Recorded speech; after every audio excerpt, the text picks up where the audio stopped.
नमस्कार, आप देख रहे हैं भागलपुर टाइम्स। सूक्ष्म लघु और मध्यम उद्यम केंद्रीय मंत्री जीतन राम मांझी पहुंचे भागलपुर पहुंचकर उन्होंने टाउन हॉल में एक जन समर्थन सभा का आयोजन किया। इस मौके पर हम पार्टी के जिला अध्यक्ष अशोक रजक और महानगर अध्यक्ष सनोज यादव ने मंत्री का फूल माला और अंगवस्त्र देकर भव्य स्वागत किया। सभा को संबोधित करते हुए जीतन राम मांझी ने कहा कि जनता की सेवा करने के उद्देश्य से हम राजनीति में आए हैं। इसी सेवा भावना के कारण उन्हें बिहार के मुख्यमंत्री बनने का भी अवसर मिला। मंत्री ने अपने संबोधन में केंद्र और बिहार सरकार की उपलब्धियों और चल रही योजनाओं की चर्चा की। उन्होंने कहा कि सरकार जनहित को ध्यान में रखकर निरंतर कार्य कर रही है और आगे भी विकास कार्यों को गति देने का संकल्प लिया है। लेकिन मैं जानता हूँ कि संकल्प आदमी लेता है और अच्छा संकल्प लेता है तो उसको भगवान भी साथ देता है। जैसे हम 80 में संकल्प लिया हम विधायक बनेंगे, कुछ नहीं था लेकिन चुनाव जीत गए, तो उसी प्रकार से अवधि में मंत्री भी बने। तो उसी प्रकार से हमने संकल्प किया कि हम पार्टी बनावेंगे, और पार्टी इसलिए नहीं बनावेंगे कि हम बहुत बड़ा आदमी हो जाए, हमको लोग जान लें।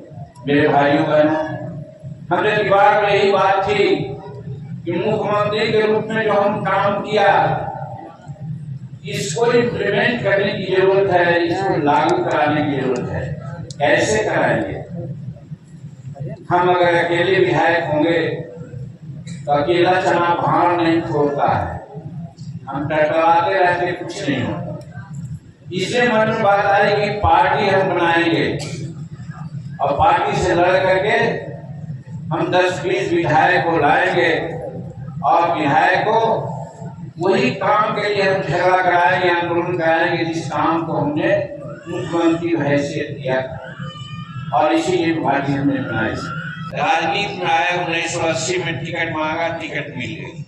हम कभी नहीं सोचते थे कि हमको मंत्री बनना है और क्या बनना है, हमको विधायक बनना है, और बन गए 1980 में।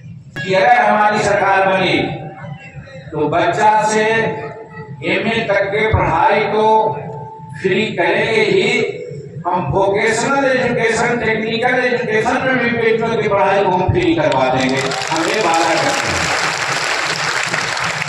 जब हमें शिक्षा संपूर्ण अगर हम बेटियों को देते हैं तो हमारा समाज संतुलित होता है, आगे बढ़ेगा। हम समझते हैं कोई विद्वान आदमी हो हमारी इस बात को काट नहीं सकता है। इसीलिए हम अनुरोध करने आए हैं कि अगर समाज को आगे बढ़ाना है, बेटियों को आगे बढ़ाना है, तो उनको फ्री एजुकेशन, चाहे साधारण शिक्षा हो या वोकेशनल शिक्षा हो, टेक्निकल शिक्षा हो, सब में बेटियों की पढ़ाई को आप फ्री कर दीजिए। ये मेरी मांग है, मेरी पार्टी की मांग है। इस लाइन पर मैं वोट मांगने आया हूँ और जन समर्थन मांगने आया हूँ कि आप लोग हमारा जन समर्थन दीजिए।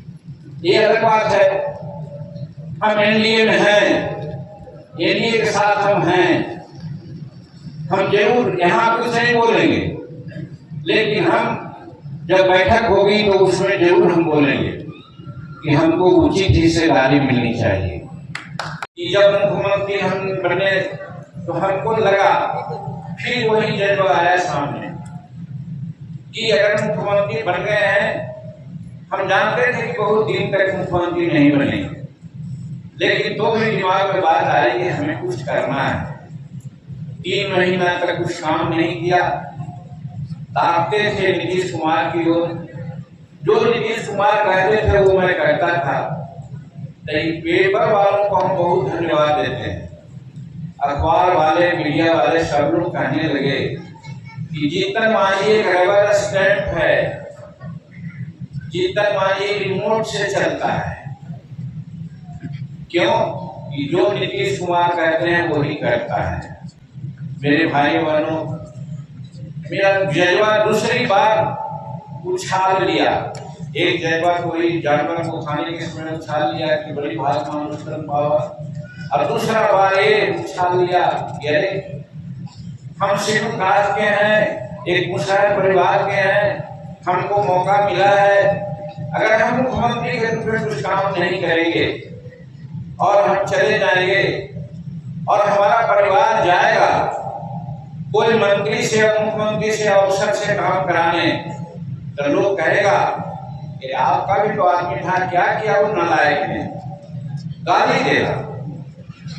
इसलिए हमको लगा नहीं, हम अपने परिवार और अपने समाज और जात को गाली नहीं सुनने देंगे।